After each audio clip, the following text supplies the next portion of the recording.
كل سنة وانتم طيبين. المانجا وموسم تخزين المانجا، كمان معانا الزيتون والبامية.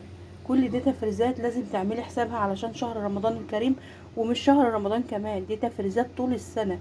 دي الحاجات اللي بتساعد معاكي في الأيام تعديها ازاي. طيب هنعمل تفريزاتنا ازاي وهنفرز ايه وبكام، وهنحسبها ازاي في الشهر بتاعنا او في الاسبوع بتاعنا او في الميزانية عموما.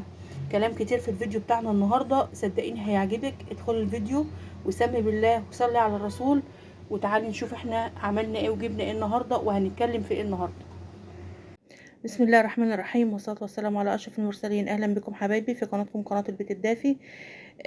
الفيديو بتاعنا النهاردة، قبل ما أبدأ في الفيديو حابة أشكر حبايبي وإخواتي اللي اشتركوا معايا في القناة. ما تحرمش منكم ولا من تشجيعكم ليا ولا من لايكاتكم ولا من كومنتاتكم الحلوة اللي بتشجعني وبتخليني عايزة استمر. اتمنى ان القناة بتاعتنا تعجبكم.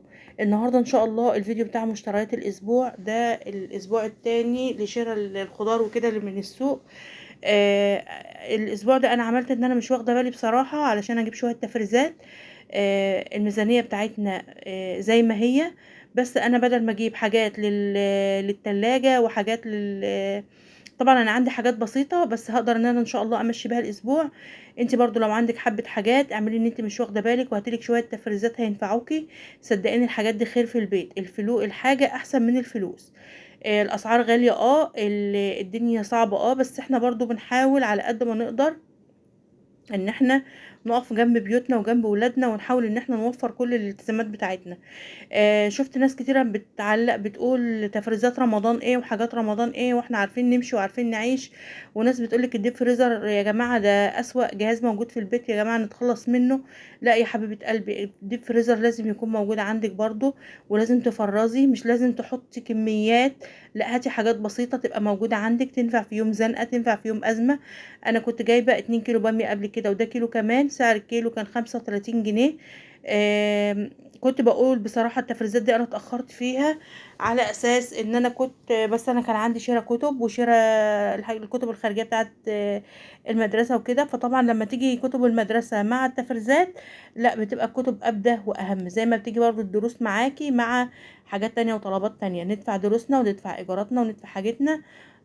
معلش بقى على الدبانة الرخمة اللي عمالة تعدي كل شوية دي. الشباك كان مفتوح وانا كنت جايه من سوق المغرب، فكان نسيته وانا ماشيه يعني، فالحاجه كانت يعني اعذروني بقى، معلش، اختكم بقى. المهم جبت كمان الزيتون، ده كان الزيتون ب35 برضو. سعر الزيتون طبعا غالي، مش زي كل سنة. انا جبت كيلو، وبرضو لما هاجي اعمله هعمل كيلو بكيلو، مش هكتر. وممكن نعتمد على الليمون، نعتمد على الخيار، نعتمد على حاجات تانية. بس برضو الامر ما يسلمش ان احنا يكون عندنا 2 كيلو زيتون، 3 كيلو زيتون معمولين في البيت عندك. صدقيني حلوين جدا برضو، هيمشوا معاكي الدنيا. كل حاجة تبقى موجودة. المانجا طبعا انا كنت بجيب المانجا الاول كراتين، الوقت سعرها غالي جدا، يعني كنا بنجيب الكيلو ب10 جنيه وب12 جنيه، الوقت الكيلو بقى ب35 جنيه. في كل شوية كده هاتي كيلو، هاتي 2 كيلو وارميهم في الفريزر. صدقني هينفعوكي جدا جدا في ايام رمضان بقى، على شوية جوافة، شوية فراولة، حبة بلح، حبة يابش. طبعا الاسعار اليابش طبعا بتبقى غالية، وكل سنة اغلى من اللي قبلها. فاحنا نبقى عاملين حسابنا ان عندنا حاجات زي كده هتساعد معانا كتير جدا. جبت كمان، اللهم صل على سيدنا محمد، طبعا الزيتون محتاج جزر ومحتاج ليمون وكده، جبت الحاجات بتاعته برضو، بس انا كان عندي ليمون، فحاول ان هو كيلو بس بسيط، فمش هياخد ليمون معايا كتير. جبت كمان، اللهم صل على سيدنا محمد وعلى اله وصحبه وسلم، جبت الجزر الجزر ده ما كانش من الغالي قوي، لا ده نمرة 2 بصراحة في السوق، يعني مش الغالي. اقعدي بقى كده نقي ومش لازم تروحي تجيبي الحاجة الغالية قوي. نقي وانزلي السوق اخر النهار، صدقني هتجيبي حاجات مرتاحة جدا وحاجات تمشي معاكي الدنيا. جبت الخيار كان الخيار بقى هنعمل منه مخلل وهنعمل منه جنب الاكل وكده. يعني جبت الكيلو ده كان ب10 جنيه، طبعا الكيلو دلوقتي سعره 16 جنيه، ده برضو نمرة 2 مش نمرة 1 ولا حاجة. جبت الخيار كان ب10 جنيه. صدقني لما بتنزلي السوق اخر النهار بتعرفي تجيبي حاجات حلوة جدا باسعار مرتاحة جدا. لما بتنزلي في عز ما الحاجة جاية عند البياعين، بيبقوا عايزين يعني يطلعوا مكسبهم في الاول خالص. طبعا العنب ده انا جايباه برضو ب30. الاسبوع هيمشي، عندنا صنف فاكهه اهو، وعندنا بطاطا كمان هقولك على سعرها دلوقتي. والاسبوع هيمشي، هتعملي منها بقى بالليل في العشاء، تعملي صينيه بطاطا، تعملي حاجه. اليوم بيمشي. اللي هنقطع العنب دوت هنعمله كده بالمقص كده عنايز صغنونه، وهنغسله وهنحطه في التلاجة، اللي عايز هياخد وياكل منه. جبت كمان، اللهم صل على سيدنا محمد، جبت كمان البطاطا دي كانت الكيلو كان ب8 جنيه. كيلو وربع ب10.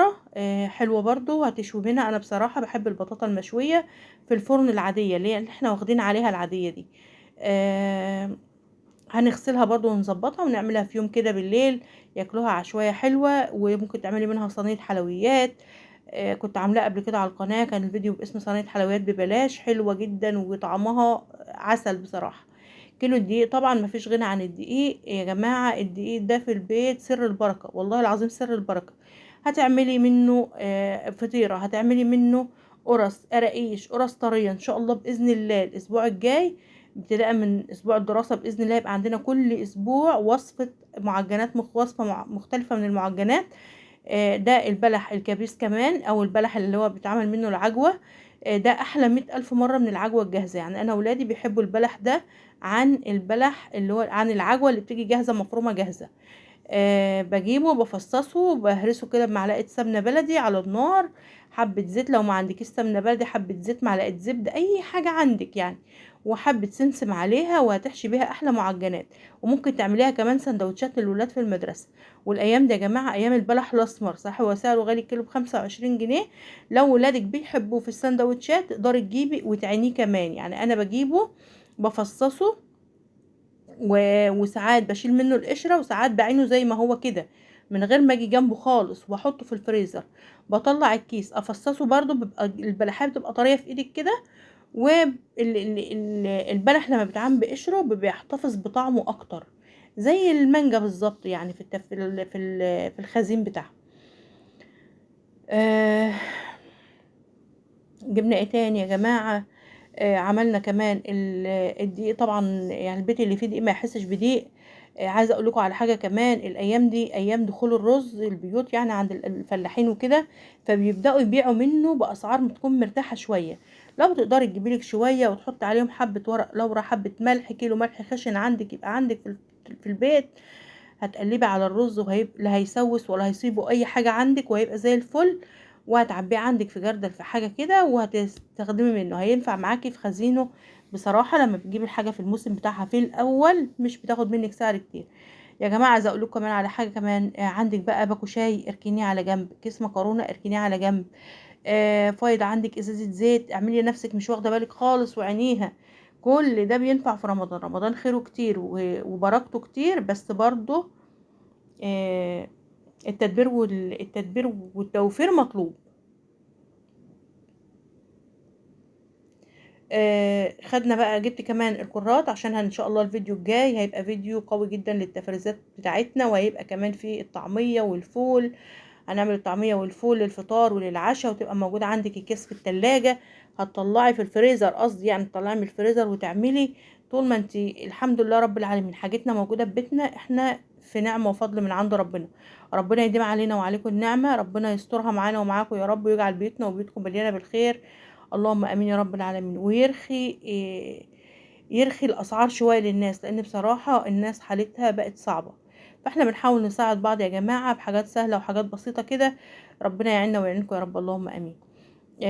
الباميه طبعا، هنخزن باميه وهنخزن ملوخيه. كل اسبوع اعمل لك حاجه فرزيها، مش لازم تجيبي ال3 حاجات مع بعض. انا جبت ال3 مع بعض علشان قلت ايه، يعني مش هعمل مش واخده بالي ان انا يعني ايه ناقصني حاجه او كده. هوريكي طبعا الطماطم اللي موجوده عندي دلوقتي في التلاجة، وهوريكي كمان الحاجات اللي باقيه عندي. انا باقي عندي طماطم، باقي عندي برنجان للشوي، او برنجان للمسقعه، وعندي كمان للمحشي. جبت كمان اللهم صل على النبي خضره محشي. الرابطه طبعا دلوقتي ب2 جنيه ونص، ال4 ربط ب10 جنيه. يا بلاش يا بلاش يا بلاش. المهم هفضي الدقيق بتاعنا كده وهحطه كمان مع العيار. انت بتعايري؟ اه يا حبيبتي انا بعاير الدقيق وبعاير الرز وبعاير كل حاجه بستعملها مش حاجه ما تعبش ولا حاجه من دي. واحط معاهم المنخل الصغير ده كمان، وهحطهم في العلبه بتاعتهم. وقت ما تعوزي طلعي بالكوبايه واستعملي. مش عيب ان احنا نعاير، العيب ان احنا نهدر ونبهدل في نعمه ربنا. يعني عشان ربنا يدوم علينا النعمه لازم نحافظ ونلم النعمه عشان النعمه تلمنا. طبعا البلح ده هيتفصص وهيبقى جاهز كده باذن الله للقرص او القراقيش اللي هنعملها. اعمل لك ان شاء الله وصفه قرص طريه مش هتكلفك حاجه خالص، والله ما هتكلفك حاجه خالص، يعني تعتبر كده اقتصاديه جدا جدا يعني. دي الطماطم اللي فايضه عندي في التلاجة. خدت بقى الطماطم دي كده فرزتها، بصراحه الطبق مش عاجبني عايز يتغسل، فانا هشيلهم واحطهم في طبق تاني. وهاخد الطبق ده بقى علشان يتغسل كده. وده الخيار اللي فايض عندي، طبعا هو ما كانش متغطي فكان دبلان شويه. فهنظبط امورنا كده وهنجيب حاجه نظيفه ونرص حاجتنا بنظام وبنظافه علشان تبقى سهله علينا في الاستعمال، ونعرف ايه اللي خلص وايه اللي احنا محتاجينه يعني. انا مش طالما عندي طماطم في الفريزر متفرزه مش بستهلك طماطم كتير للاكل كده، الا اذا كان مثلا مره مع العشاء مره مع فطار. مثلا طبق سلطه لو عاملين يعني طبق سلطه جنب الغدا كده. ومش بستخدم كتير، هي طماطمايه واحده بس، بكتر خضره وبكتر يعني خيار وجرجير وحاجات من دي يعني. مهما كان هي برضو ارخص، فبستعمل انا الخضره الاكتر كمان. وبحط طماطميه واحده مع طبق السلطه، وكفى الله المؤمنين شر القتال. خدت بقى خدت بقى كمان الخيار بتاعنا رصيته اهوت، وكمان الجزر. انا كده كده هستعمل الجزر ده على قد الزيتون بتاعنا،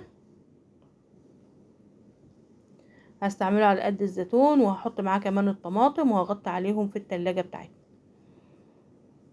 شراء الجملة يا جماعة كمان عايزة اقول لكم عليه. شراء الجملة اشتركي مع صاحبتك مع جارتك مع اختك مع، انا كنت بجيب انا وسلفتي بصراحة يعني الحاجات الجملة او كده. طبعا الحاجة بقت غالية دلوقتي، بدل ما نجيب ونقسم على واحد بس اللي يشيل الحاجة وتبقى غالية عليه، ممكن والكمية تبقى كبيرة ممكن نقسم على 2 نقسم على 3.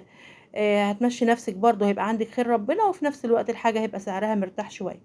هغطي بقى بالفوطة بتاعتنا الحلوة ديت، نغطي على الطماطم علشان ما تتبلش اكتر ما هي يعني.